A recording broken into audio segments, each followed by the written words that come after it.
Hi welcome to my channel moms to ma'am.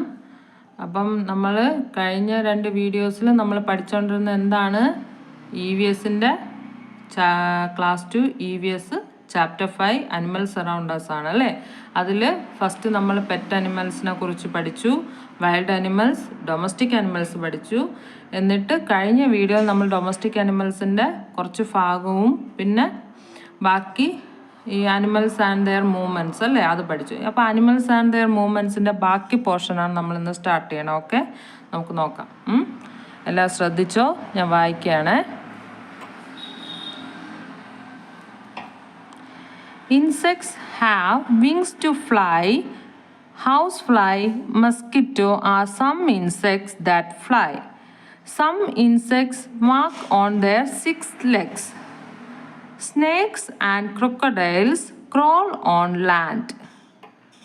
Animals and their food. Some animals eat only plants. Such animals are called herbivorous. Some of the plant-eating animals are cow, deer, camel, elephant, monkey and goat, etc.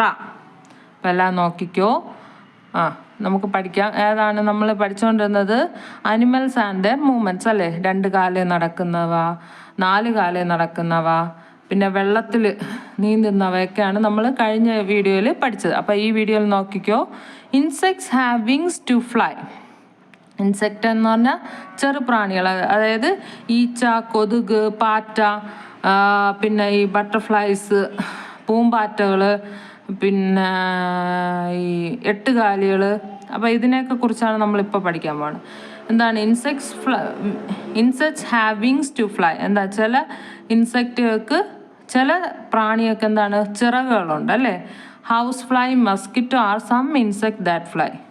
നമുക്ക് പരിചയമുള്ളവയാണ്. എന്താണ്, ഈച്ചയും കൊതുകും ഒക്കെ എന്താണ് ഈ പറക്കുന്നവയിൽ ഉൾപ്പെടുന്നതാണ്. Some insects walk on their 6 leg. എന്താണ്, ചിലർ അതിൻ്റെ ഈ 6 കാല് ഊന്നു പോവും, നടന്ന് പോകാറുണ്ട് അല്ലേ. നമ്മൾ ഈ കാണുന്ന പാറ്റ, പിന്നെ ഈ 8 കാലുകൾ, ചിലന്തി, ഇവയൊക്കെ എന്താണ് ഈ ചുവര് വഴിയും തറ വഴിയൊക്കെ നടന്നു പോണതാണല്ലേ നമ്മൾ കാണുന്നത്. അടുത്ത് snakes and crocodile crawl on land. പിന്നെ ഈ കാലില്ലാതെ, ക്രൊക്കഡൈലിന് കാലുണ്ട്, മുതലയ്ക്ക് കാലുണ്ട്, 4 കാലുണ്ട്, അതെന്ത് ചെയ്യും? ഇഴഞ്ഞു പോവും അല്ലേ. മണ്ണിൽ കൂടെ അവർക്ക് നിവർന്ന് നിൽക്കാൻ പറ്റുമോ? ഇല്ല. അപ്പോൾ ഇഴഞ്ഞു പോവും. പിന്നെ സ്നേക്സ്, പാമ്പ് എങ്ങനെയാണ്? തറയിൽ ഈ ഉരകങ്ങൾ, അവയൊക്കെ എന്താണ് മണ്ണിൽ കൂടെ ഇഴഞ്ഞാണ് പോകുന്നത്. ക്രോൾ എന്ന് പറഞ്ഞാൽ എന്താണ്? ഇഴഞ്ഞ് പോവുക. അടുത്ത് അനിമൽസ് ആൻഡ് ദെയർ ഫുഡ്. എന്താണ്?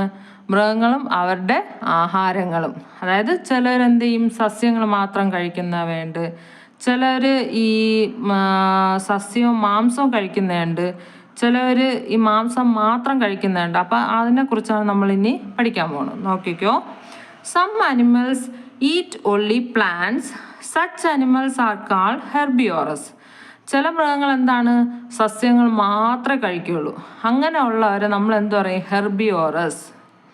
Some of the plant eating animals are cow, deer, camel, elephant, monkey and goat, etcetera. എന്താണ്, ചില മൃഗങ്ങൾ, അതായത് സസ്യങ്ങൾ കഴിക്കുന്ന മൃഗങ്ങൾ ഏതൊക്കെയാണെന്ന് നമ്മളെ വീട്ടിൽ വളർത്തുന്നത് തന്നെയുണ്ട്. എന്താണ്, പശുവുണ്ട്, ആടുണ്ട്, പിന്നെ അല്ലാതെ ഒട്ടകം, പിന്നെ ഈ ഡിയർ എന്ന് പറഞ്ഞാൽ മാന്, പിന്നെ ക്യാമൽ പറഞ്ഞു ഒട്ടകം, പിന്നെ എലിഫന്റ് ആന, പിന്നെ എന്താണ് മങ്കി കുരങ്ങ്, പിന്നെ ആടും പറഞ്ഞു.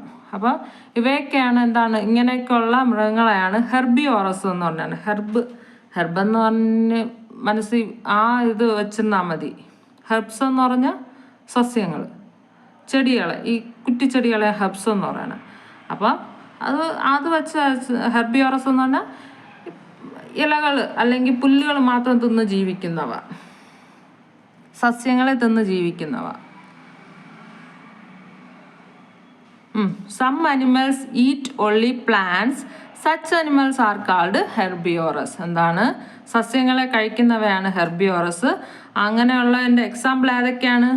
കൗ, deer, camel, elephant, monkey and goat etcetera. അപ്പോൾ ഹെർബിയോറസ് ആയി. ഇനി അടുത്ത് നമ്മൾ പഠിക്കാൻ പോവാണ്. നെക്സ്റ്റ് പേജ് നോക്കിക്കോ എല്ലാവരും. നെക്സ്റ്റ് പേജ് വായിക്കാണ്, നോക്കിക്കോ. Some animals eat flesh of other animals. Such animals are called carnivores. Tiger, fox, wolf and eagle are some of the flesh eating animals. എന്താണ്? പിന്നെ അത് കഴിഞ്ഞ് some animals eat both.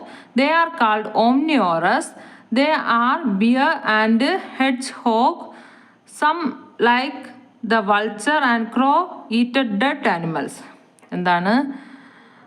Some animals eat flesh of other animals. എന്താണ്? ചില മൃഗങ്ങൾ എന്താണ്? മറ്റ് മൃഗങ്ങളുടെ ഇറച്ചി, അത് മറ്റു മൃഗങ്ങളെ കൊന്നു തിന്നുന്നവയാണ് ചില മൃഗങ്ങൾ. അങ്ങനെയുള്ളവയെ നമ്മൾ എന്ത് പറയും? കാർണിവോറസ് എന്ന് പറയും. അതായത് ഈ കടുവ, സിംഹം, പിന്നെ പുലി, പിന്നെ കുറുക്കൻ, ഈഗിള്, അതായത് പരുന്ത്, ഇവയെല്ലാം ഫ്ലഷ് ഈറ്റിംഗ് അനിമൽസ് ആണ്, അതായത് കാർണിവോറസ് ആണ്. ഒന്നുകിൽ ഫ്ലഷ് ഈറ്റിംഗ് അല്ലെങ്കിൽ eat flesh of other animals. Some animals eat flesh of other animals. Such animals are called carnivores. അപ്പോൾ നമ്മൾ എന്ത് പഠിച്ചു? ഹെർബിയോറസ് പഠിച്ചു, കാർണിവോറസ് പഠിച്ചു. ഹെർബിയോറസ് എന്ന് പറഞ്ഞാൽ അനിമൽസ് ഈറ്റ് ഒൺലി പ്ലാന്റ്സ്, അതായത് സസ്യങ്ങളെ മാത്രമേ കഴിക്കുള്ളൂ, അതാണ് ഹെർബിയോറസ്. കാർണിവോറസ് എന്ന് പറഞ്ഞാൽ എന്താണ്? മറ്റു മൃഗങ്ങളെ കൊന്നു തിന്നുക, അതായത് ഫ്ലഷ് ഈറ്റിംഗ് അനിമൽസ്. അങ്ങനെയുള്ളവയാണ് എന്തോന്ന്? കാർണിവോറസ്.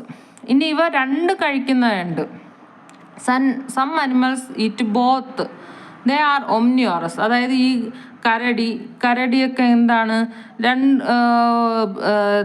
അതായത് ഈ സസ്യങ്ങളും കഴിക്കാറുണ്ട്, അതുപോലെ മാംസവും കഴിക്കാറുണ്ട്. അപ്പോൾ രണ്ടും കഴിക്കുന്നവയെ ഒംനിയോറസ് എന്ന് പറയും. They are bear and hedgehog. Some like vulture and crow eat dead animals. അതുപോലെ ചില മൃഗങ്ങൾ എന്താണ്? ചത്ത മൃഗങ്ങളുടെ മീറ്റ് കഴിക്കുന്നവയുണ്ട്. അതായത് ഈ കഴുകൻ, പിന്നെ നമ്മുടെ ഈ കാക്കയൊക്കെ എന്ന് പറഞ്ഞാൽ ഈ ചത്ത മൃഗങ്ങളെ കഴിക്കുന്നവയാണ്. അപ്പം നമ്മൾ ഏതൊക്കെ പഠിച്ചു? ഹെർബിയോറസ് പഠിച്ചു, കാർണിവോറസ് പഠിച്ചു, പിന്നെ ഒംനിയോറസ് പഠിച്ചു, പിന്നെ ഈ മൂന്നും പഠിച്ചു. ഏതൊക്കെയാണ്?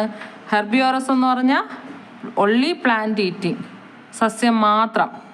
കാർണിവോറസ് എന്ന് പറഞ്ഞാൽ ഒൺലി എന്താണ്? മാംസം മാത്രം, ഫ്ലഷ് ഈറ്റിംഗ്. അടുത്ത ഒംനിയോറസ് എന്ന് പറഞ്ഞാൽ ബോത്ത്, അതായത് ഇത് രണ്ടും, ഫ്ലഷും കഴിക്കും പ്ലാന്റ്സും കഴിക്കും. ഇതിനെയാണ് ഒംനിയോറസ് എന്ന് പറയുന്നത്.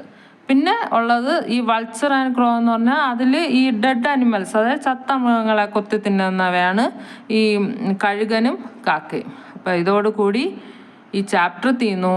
ഇനി അടുത്ത് നമ്മൾ ചെയ്യുന്ന വീഡിയോ നമ്മൾ എന്താണ്? ഇതിൻ്റെ എക്സസൈസാണ്. അപ്പോൾ ഓക്കെ, എല്ലാവരും കണ്ട് പഠിക്കുക. പിന്നെ നിങ്ങൾക്ക് ഉപകാരപ്പെടുന്നുണ്ടെങ്കിൽ ഈ വീഡിയോ മറ്റുള്ളവർക്ക് ഷെയർ ചെയ്ത് കൊടുക്കുക. അതുപോലെ തന്നെ എന്നെ സപ്പോർട്ടും ചെയ്യണം.